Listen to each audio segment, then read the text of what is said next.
আমার কাছে খবর এসছে উড়িষ্যায় বাংলায় কথা বললেই তাকে মারা হচ্ছে। মহারাষ্ট্রেও হয়েছে, উত্তরপ্রদেশেও হয়েছে, বিহারেও হয়েছে। আমি শুধু একটা কথা বলবো, আপনারা আমাদের পরিযায়ী শ্রমিকদের উপর বাংলায় কথা বলছি বলে অত্যাচার করছেন, আমরা কিন্তু করব না। এটাই আপনাদের সাথে আমাদের তফাৎ।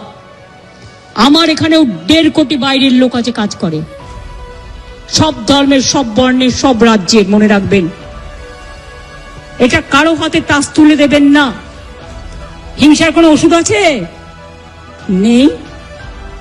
এরাই কোনো সংগঠনের নামে কাউকে কাউকে থেট করে চলে আসবে, আমি তার দায়িত্ব নেবো কেন? আমি পরিষ্কার বলে দিচ্ছি, আমরা চাই না কারোর সাথে কোনো ভুল বোঝাবুঝি হোক।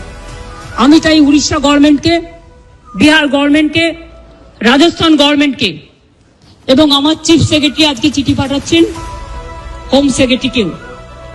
ডিজি অলরেডি উড়িষ্যার ডিজির সাথে সম্ভবত কথা বলেছেন। আপনাদের সুমতি হোক, শুভবুদ্ধি হোক,